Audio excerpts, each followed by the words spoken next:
Would your child know how to approach this GCSE Maths question? And more importantly, would they understand why they're learning area in the first place? So let's see how understanding one simple idea through building it into projects you can do in your own home can help with questions just like this one.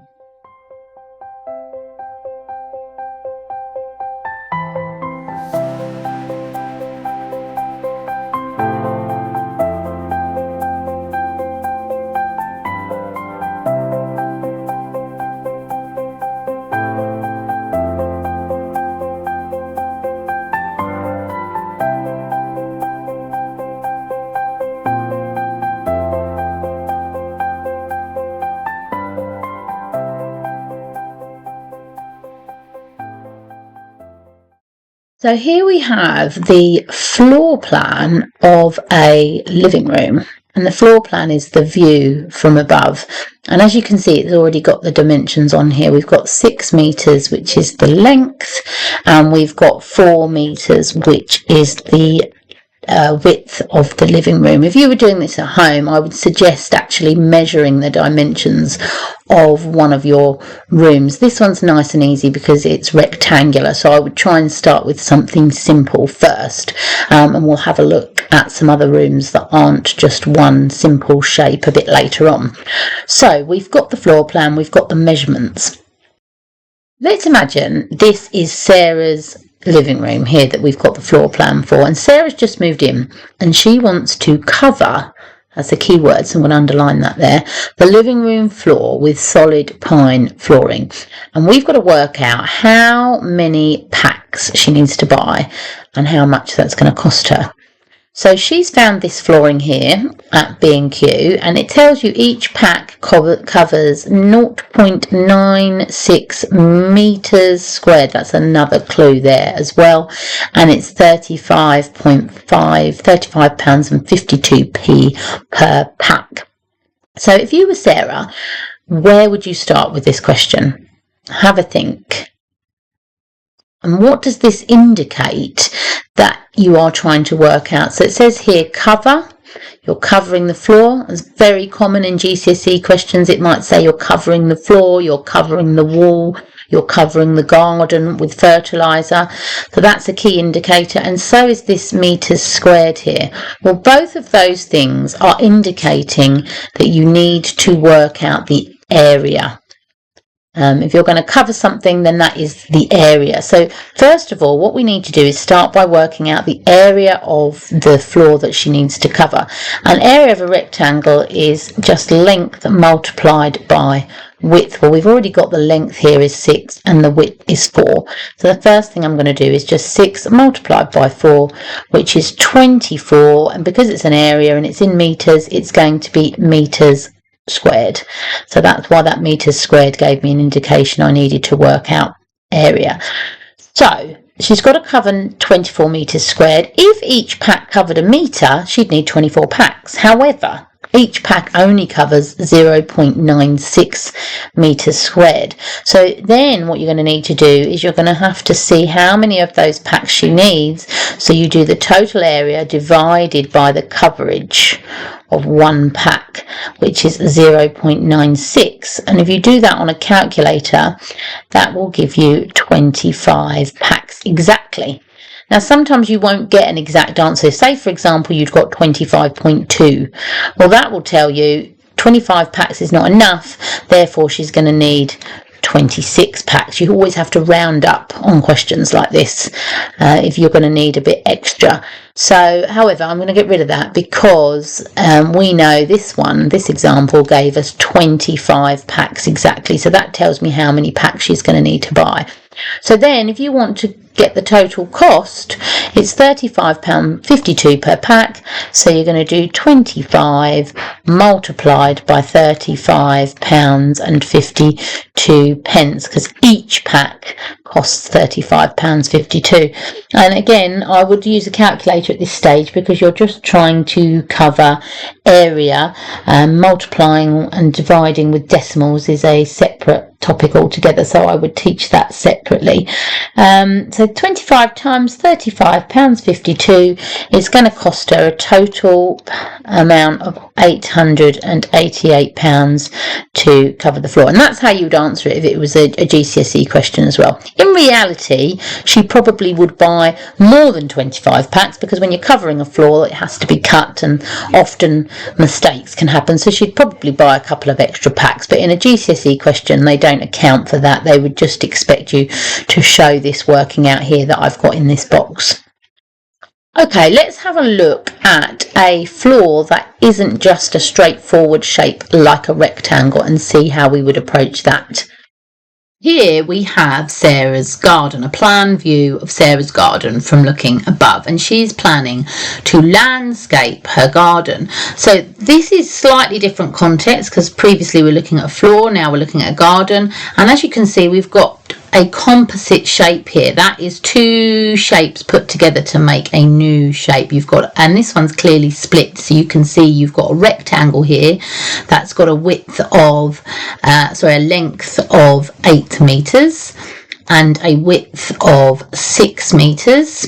So that's already been measured. And then she's got this area here that is patioed, and the total length of the diagram is 14 meters. So how would we work out the area of this, because we've got two shapes put together? So let's have a look at that on the next slide in the context of an actual question. Sarah is planning to cover, it's that key word here again, her whole garden, so the entire garden here, with new turf. How many packs of turf will she need to buy? And we've got this here. Turf is sold in packs of 60 meters squared, and it costs £265. So every pack covers 60 meters squared, and it's sold as £265 per pack. So in order to approach this question, what would I need to work out? Well, again, this indication here, similarly with the other question we looked at, is area, and the fact that the packs are sold in meters squared also shows me that I'm calculating an area. However, because I've got two shapes split up here, I'm going to have to work out the area of each shape individually and add them together. So let's call this number 1. It's already been split nicely for me. You might have to do that yourself if it's not split on the diagram. And let's call the triangle shape number 2. So to do the area of the rectangle, we've looked at that already. It's just going to be the length times the width, which is going to be 8 multiplied by 6, which is 48 meters squared, because it's an area. So that's the rectangle. Now, if I'm going to do the area of the triangle, the formula that you're going to need to know for this one is half base times height. Okay, the base times the height divided by 2, essentially it's the same thing. And students often forget to half the area of a triangle. They just do base times height or length times width and forget to half. But a triangle is half the area of a rectangle. Now, the base is here, so that's the bottom of the triangle. So we've got the base here already, because that's going to be the same as this length over here. So the base is 6. Now what I need is the height of the triangle, and that is from the base to the top of the triangle. So that's this distance here. I can work that out because I've been given the total length of the garden is 14. The length of the rectangle is 8, so the height will be the difference between these two. So let's just work out the height first. That's going to be 14 minus 8, giving me the height of the triangle, which is going to be 6 meters.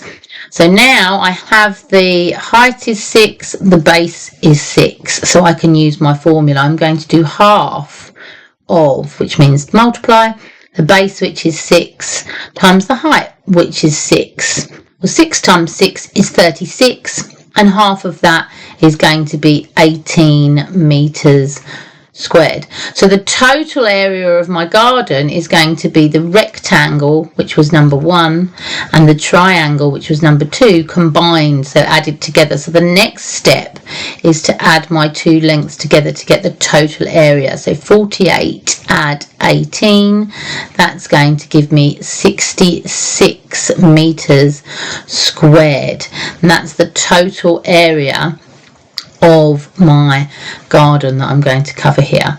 Now, because she wants to cover the whole garden in turf, each pack covers 60 metres squared, and she's got to cover 66 metres squared. So one pack is not going to be enough. She's going to need, you have to round up here, even though she's going to have a lot left over. If she was using this particular deal here, she would need to get 2 packs. So in reality, you'd probably look at getting something that's sold in smaller packs. But if this was a GCSE exam question, you would show your working out like this. You would have 66 divided by 60, and that's going to give you 1 point something. So I'm just going to do that quickly on a calculator. Something like this would normally be on a calculator paper. So 66 divided by 60 is 1.1. So that's going to give me 1.1. Well, you can't buy 1.1 pack. So she's going to have to round that up. She's going to have to need 2 packs. And they don't account for having leftovers and things like that in a GCSE exam question. But it's good to do something like this to get your child thinking about real life and what would they actually do in reality. And if I were doing this at home, I would go out and measure your garden, draw the shape out, work out the area, and then have a look at some deals online and try and work out which one might be the best deal for you, because you can then build in best value for money and deals into that as well. But the answer to this question here is 2 packs. At the start of this video, this GCSE question probably looked quite daunting, but now that we've understood how to find the area of composite shapes, suddenly we know where to begin. And that is the power of building understanding through real life application first. So let's apply what we have learnt to an actual GCSE exam question, the question that I showed you at the start of this video. And hopefully now that you've looked at a few questions in context, this should become easier for you to have a look at and have a go at. Now you've got here, it tells you this shape is the plan of a field. This one is just asking you to work out the area. So quite often they will then build in, work out the cost of covering the field with grass or covering the field with fertiliser. But for this question, we just need to look at the area. So we've only got to do the first step. So you've got 2 shapes here that have been put together. It's similar to the question we looked at, but not the same. And it's good to look at questions in different contexts, because they will use lots of different application questions like this to make sure that you understand how to apply the skill and that you haven't just learned something by rote. So I would split the shape here so that you've got a rectangle here and you've got another, and you've got a triangle here. So I'm going to label those 1 and 2. So that's your first step, is to split the shape up into 2 recognisable shapes. So I'm going to show my working over here, and I'm going to first of all work out the area of the rectangle, and my measurements here are in meters. Sometimes they'll give you different measurements for different sides, so some may be in meters, some may be in centimeters. So you would have to know how to convert different units of measurement as well, but that's something we can look at another time. So if I was doing the length of the rectangle, I'm just going to do length times width.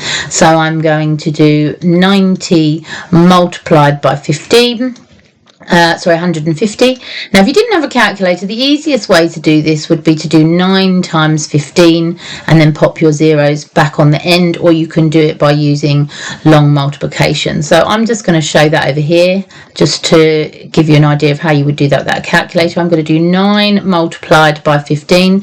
9 times 5 is 45, and 9 times 1 is 9, plus my 4 is 13. So 135. That was 9 multiplied by 15, but I've got 90 times 150, so I've got to multiply my answer by 100, or the same as adding on 2 zeros back onto my answer. So that is the area of the rectangle there. Now I've got to do the area of the triangle. So look, here was the length of the rectangle and here was the width. That was quite easy because they were clearly on the diagram. Now here, if I'm looking at the triangle, I've got to do half of the base times the height. So I might need to work out what that is first. So if I look at the diagram here, I know that this whole length here is 110. And I know that this length from here to here is 90 because it's going to be the same as the other side of my rectangle. So this is 90, the whole length is 110. So to get the height of my triangle, I'm going to do that over here. It's going to be 110 minus 90. So the height of my triangle is 20 meters. And then similarly, I'm going to have to do the same for my base. So I know that whole length all the way along here is the same as the base of the rectangle, or the length of the rectangle is 150. From here to here is 70. So I want this part here. What do I add to 70 to get 150? So to get the base of the triangle, I'm going to do similar to what I did with the height. I'm going to do 150 minus 70, which is going to leave me with 80 meters for the height of the triangle. So now that I've got the base and the height, I can use my formula. So I'm going to do half times the base, which is 80, times by the height, which is 20. So I'm going to do 8 times 2, which is 16. Pop 2 zeros back on. That's my 80 times my 20. But I've got to then find half of my answer, which is the same as dividing by 2. And half of 16 is 8. So half of 1,600 is going to be 800.